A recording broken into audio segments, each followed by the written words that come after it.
What is that? This little Mobius pick-me-up, courtesy of the hot cocoa machine.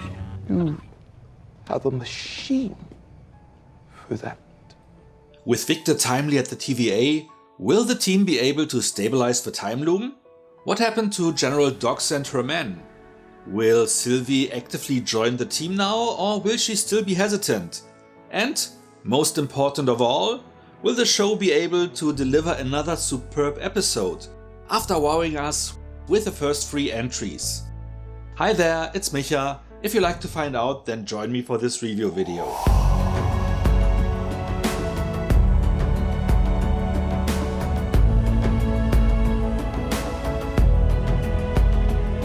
The episode starts at the cathedral, previously at the end of time, now destroyed and apparently just floating around some place in time. Here Miss Minutes reveals the big secret with which she teased Renslayer at the end of the previous chapter. After helping He Who Remains to win the war and build it all, he erased everyone's memories. So he built this little tower, and while he sat on his throne, I continued to do all the work to keep him there? Well, something like that. Miss Minutes then states that they never really needed him to run the TVA in the first place. Meanwhile, a scared Victor Timely arrived at the TVA with everyone trying to make him feel comfortable. Introducing him to OB led to both of them geeking out, as Victor based his inventions on the handbook, which Ouroboros wrote based on Victor's inventions. So if your work is based on his work and his work is based on your work, Exactly which came first. It's like a snake eating its own tail. Though OB wasn't yet able to figure out the last missing piece he needs to stabilize the time loom, the team discusses how to even insert it, as the temporal radiation has increased since Mobius went out last time, requiring the work to be done at running speed. Okay, well, I mean, Loki's really gonna have to hoof it then, right? Hang on a second, why is it suddenly me having to hoof it? Well, because it's your turn. While they discuss this, Timely notices that his newest invention would fix the device. Later in the cafeteria, Sylvie and Loki have a long overdue heart-to-heart, where she vents her frustrations and doubts. She can't grasp why he is so hopeful and puts so much trust into the TVA and his friends. It would just be easier to burn this place down and start from scratch. Sure, burn it down, easy. Trying to fix what's broken is hard. Hope is hard. Considering this, she still worries how to make sure things will not revert back to how they were before, or worse. To prevent this, Loki suggested that they could try to make sure of it, which triggers Sylvie. Interfere for good. Heard that one before. It's up to us to do better than He Who Remains. Sounds like whatever we do, we're playing God.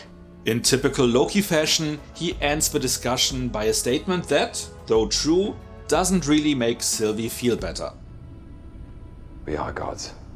At the same time, Hunter B-15 is tasked by Judge Gamble to talk to General Dox, convincing her and her imprisoned men that since they all want the same thing, to save the TVA, they should join forces again, though their tasks will have changed. While Dox is truly considering it, Brett, aka X5, doesn't believe this offer to be sincere. Then, as Ravonna shows up, offering them a life on the timeline if they follow her, only Brett accepts, with the rest showing integrity, which unfortunately led to their extremely violent deaths.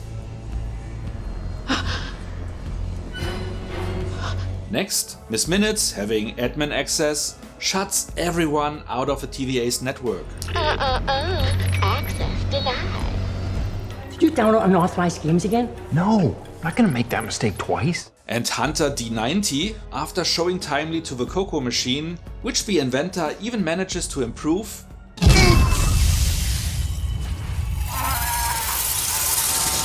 is pruned by Brett, who takes Victor to Renslayer.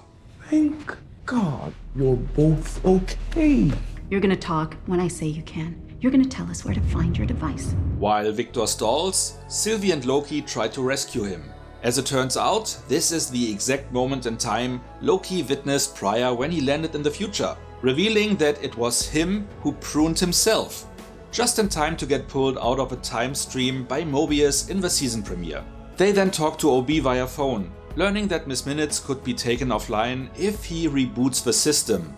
But that would also mean that The dampeners that prevent people from using magic at the TVA. We would have to turn that off too. with Miss Minutes gone and able to perform their magic again, they manage to free Victor and enchant X5, making him prune Ravonna. Back at the Time Loom, Timely's temporal aura scan opens the doors. As Loki volunteers to make the dangerous walk, Victor insists that if a problem would arise, only he could fix it. So it has to be him who takes on the task. Time to be brave. But then, in a shocking turn of events, his hero moment is cut short and he immediately perishes. The episode ends with the team in complete shock, witnessing how the time loom collapses, seemingly killing them all.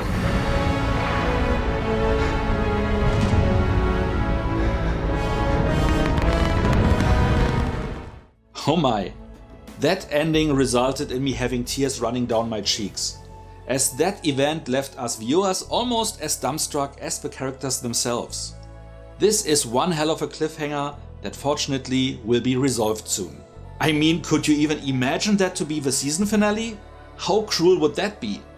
Sure, we can with absolute likelihood assume that they are not dead, because then the show would be over. But they could temporarily be dead, theoretically.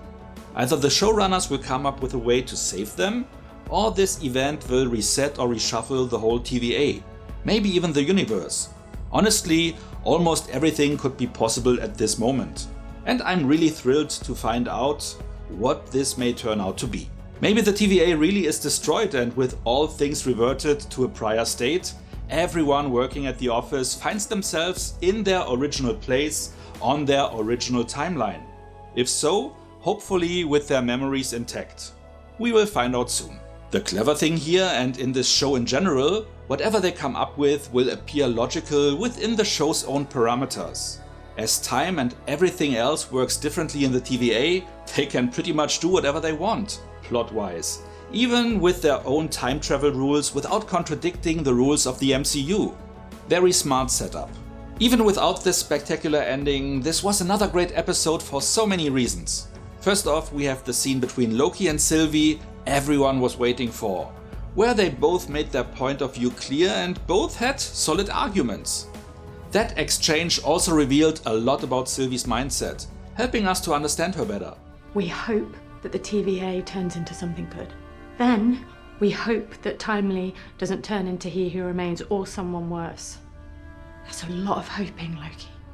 Even though the discussion was cut short by Loki, this was an important step for them to reconcile. And Sylvie earlier calling Mobius out for him to just sit and wait in a moment where he couldn't do anything else anyways. All right, let's have a little pie while we wait. Pie. Yeah.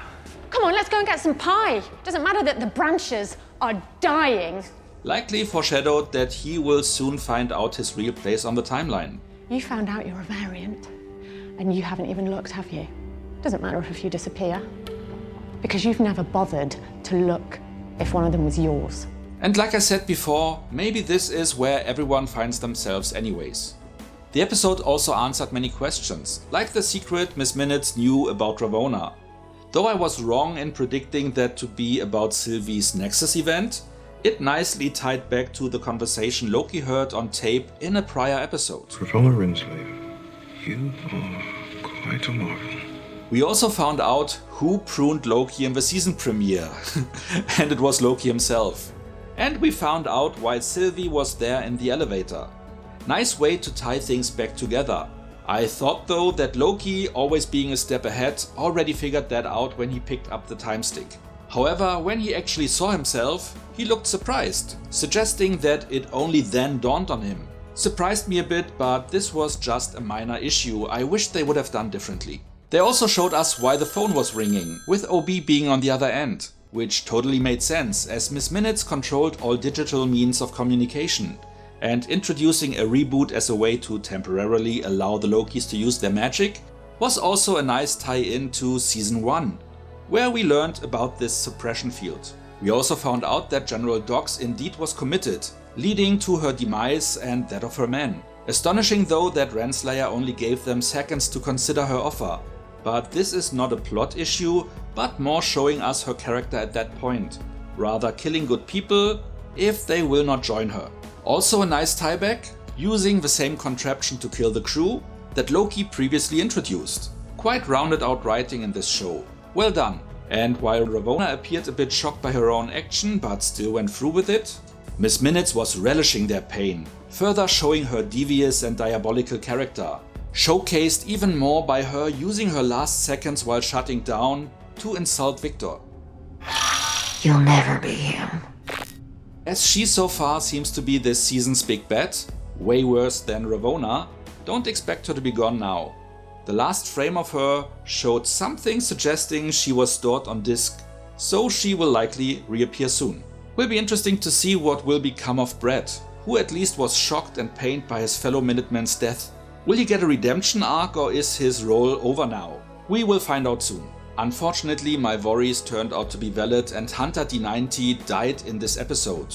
Or better, was pruned, which raises an important question.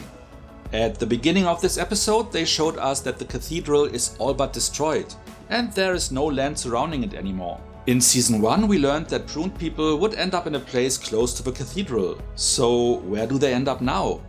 Are they gone, or does that place still exist? Now that Renslayer was also pruned, I guess we will get an answer to that question. By the way, did you notice that this was the first episode so far that included the complete cast that is listed in the credits? No one was left out this time. And after the last episode had the Marvel logo appeared with old-timey music, this time it was changed as well, but visually. One last call out regarding the end. Though the dissolving of Victor was a shock, I also appreciate the fact that he was spaghettified, giving a nod to something OB said in the premiere. Have you heard about how if you fall into a black hole, you turn into spaghetti? No. Good. The less you know about that, the better. Which was then only merely perceived as a nice side gag, but now became relevant. I'm pretty sure though that Timely is not gone for good. At least I hope. Maybe falling through a wormhole he ends up someplace else?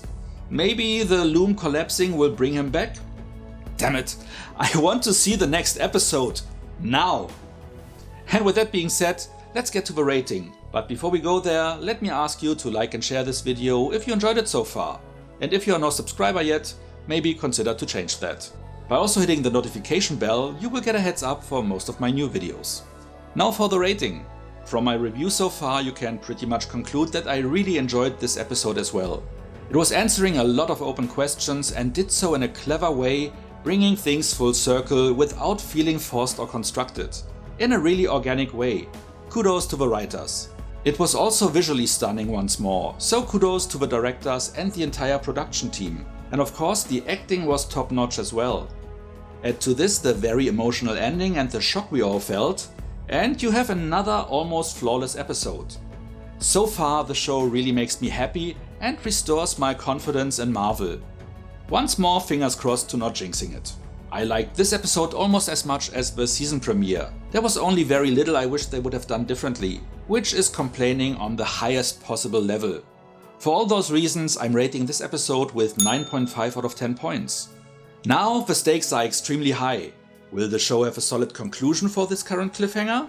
Will they again pull it off to wow us and completely blow us away? Please, please, please, let the answer be yes. What about you? What do you think will happen next? How will they resolve this cliffhanger? Were you also happy with this episode, or do you think I am overhyping things at this point? Whatever you like to share, let me know in the comments. So much for now, see you next time and thanks for watching. However, when he actually saw himself, he looked surprised. Using the same contraption to kill the crew that Loki previously introduced. Quite rounded. As it turns out, this is the exact moment in time Loki